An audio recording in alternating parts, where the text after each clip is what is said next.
C'est nos frères, c'est des cousins, c'est des grands frères, parfois des petits frères. Donc nous ñoo bokk. Et aussi, il faut leur rappeler que ce sont des agents du service public. Donc, ils sont payés avec nos deniers publics. Donc, c'est nos employés. Donc, ils nous doivent respect. Et nous, ce sont des gens qui peut-être peut-être ils pensent être au-dessus des citoyens lambda.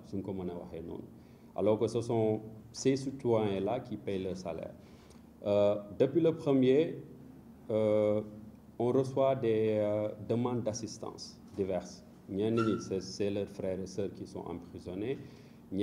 C'est des blessés. Ils ont été torturés.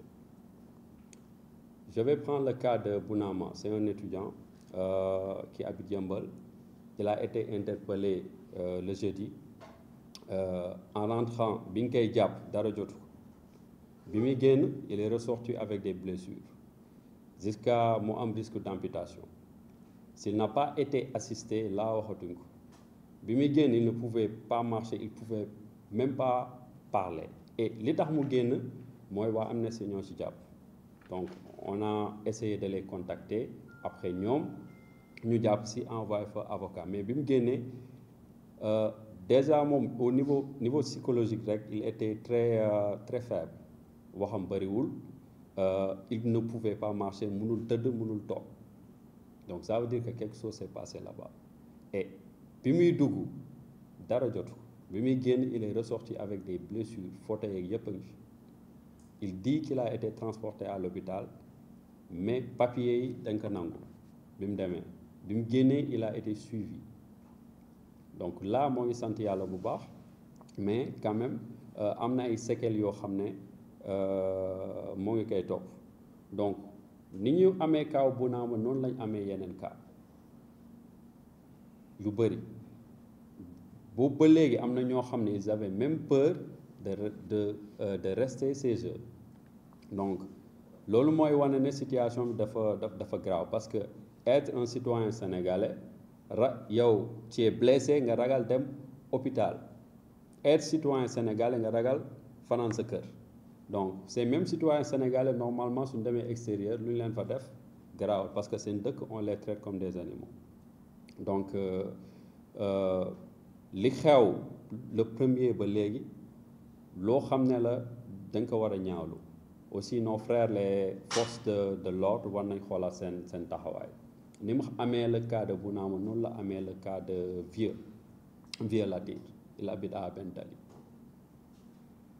Donc, man lolu la ci amone lu may wax et di remercier tout le monde et di wax encore une fois que les forces de l'ordre c'est nos frères et ils doivent se comporter comme tels. Merci beaucoup. Merci beaucoup, Français. D'accord, donc ce qui s'est passé, je tenais à rappeler déjà à nos forces de l'ordre qui sont nos frères et sœurs, nos cousins, grands frères ou petits frères. Ce sont des parents, ce sont des Sénégalais comme nous. On a des droits, eux, ils sont les représentants de la loi. Donc c'est eux-mêmes qui doivent plus respecter la loi que nous. Parce que c'est eux qui doivent donner l'exemple. Ça ne veut pas dire qu'ils sont chargés de faire respecter la loi, qui sont au-dessus de la loi. Donc, ce qui s'est passé le premier jusqu'à maintenant, parce que des personnes nous contactent toujours, nous disant qu'ils ont, c'est des blessés, c'est des personnes qui ont été torturées, c'est des personnes qui ne restent plus chez eux parce qu'ils ont peur. Donc, on ne peut pas être citoyen sénégalais et être en prison dans son propre pays. Donc ça veut dire que ces mêmes citoyens, s'ils sont à l'extérieur, tout ce qui leur arrive, ils ne doivent pas parler parce que dans leur propre pays, ils sont traités comme des animaux. Donc, sur le cas des tortures, je peux donner le cas de Bouna Mandiaye, c'est un étudiant. Il a été interpellé le jeudi, le premier. Donc, il a été interpellé par le commissariat de Yeumbeul, des éléments du commissariat de Yeumbeul. En entrant, il n'avait rien du tout. En sortant, il avait plusieurs blessures. Il ne pouvait ni s'asseoir, ni se coucher. Et il en est ressorti avec des blessures.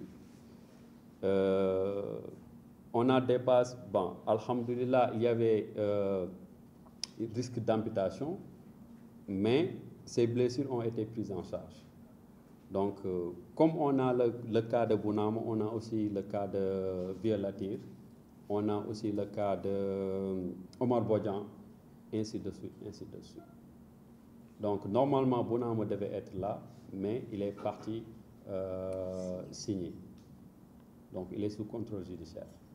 Donc, c'est ce que j'avais à dire et merci beaucoup. Merci beaucoup, Samba Thionga, notre frère Pape Abdoulaye Touré. Il a été sauvagement bastonné, sauvagement torturé. Babacar Diémé, bu dee baax na mën nga revenir un peu sur cas boobu. asalaamaaleykum mbokku journaliste yi maa ngi tudd Ababacar Diémé nekk le chargé de protocole de SNP. Comme sànq suñu camarade nu nga ko waxee, on a pas mal de torture dans les prisons. On a pas mal d'arrestations dans les régions, plus particulièrement à Dakar. C'est vrai, dañuy wax ni Dakar, mais aussi dans d'autres régions, il y a aussi des tortures. Nous nous basons uniquement dans la région de Dakar. C'est vrai, dans la région de Dakar, si l'on dit des cas, c'est tellement particulier. Comme le cas de Pape Abdoulaye Touré. Nous ne sommes pas finis, ken jombul ken si arrestation Pape Abdoulaye Touré. Nous sommes maltraités, nous sommes tabassés, nous sommes jappés, nous sommes dougalés en prison. Métti na trop te bépp sénégalais boo gis da koy ñaawlu te gis nañ tey Pape Abdoulaye Touré arrestation ñëpp gis nañ ko nu mu fa demee scooter moo ñëw taxaw ñaari élément taxaw jaar si turam ne ko Pape Abdoulaye Touré yow lañu soxla yow tey ngay mujjee wax mais imaginez-vous des gens au Sénégal ñuy génn gis la ñu jàppale ne la yow tey ngay mujjee wax loolu c'est inadmissible. ba pare gouvernement Sénégal toog di seetaan loolu noonu dégg nañ ko gis nañ ko mais pourquoi pas état bi mënul jël ay responsabilités ci cas yooyu noonu Pape Abdoulaye Touré tey démb rek seeti naa ko mais y a de cela avant la Tabaski il avait fait une chute dafa defoon chute ci biir prison dans les toilettes mais il est resté 5 jours.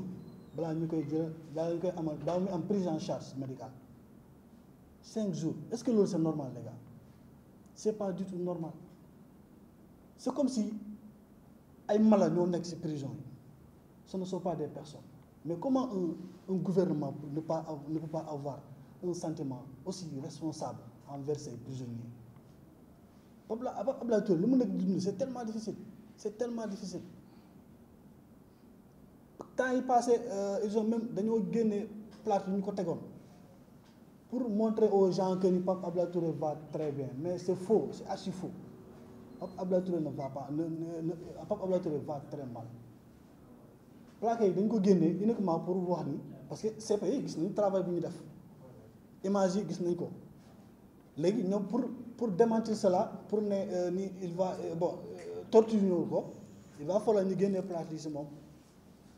te loolu dafa di message boo xamante ne gars yi jot nañ si bu yàgg te xam nañ ni vraiment il a été tabassé donc loolu noonu bu ñu ci naree basé wu dinañ jox tort au gouvernement.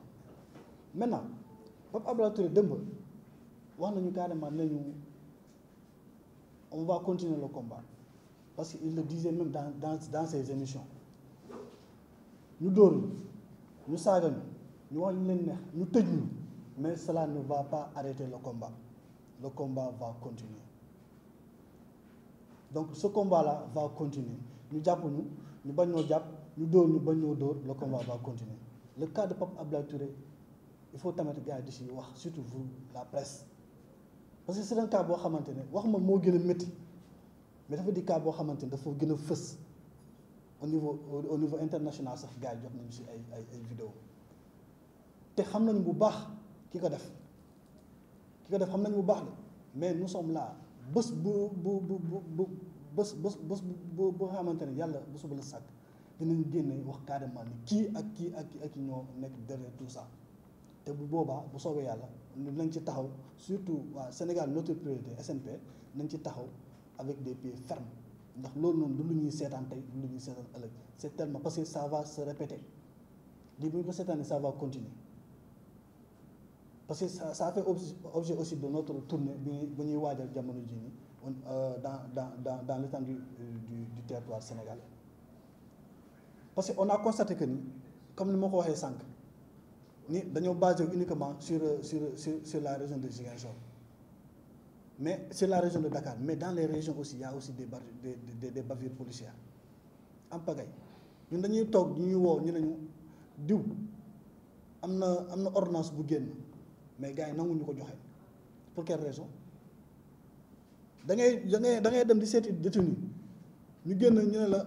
yaa ji génn ñu ordonnance baa ngi nii mu def ordonnance jël ordonnance bi dem hôpital dem pharmacie pour jënd ñu ne ko sa ordonnance bi ni pour affaire de dëtt mais imaginez-vous ça ba pare ñi toog di seetaan quoi donc j'appelle à toute la population sénégalaise ñu jóg ñu xeex ci injustice boobu noonu ok. Merci beaucoup Babacar. Ok, bonjour.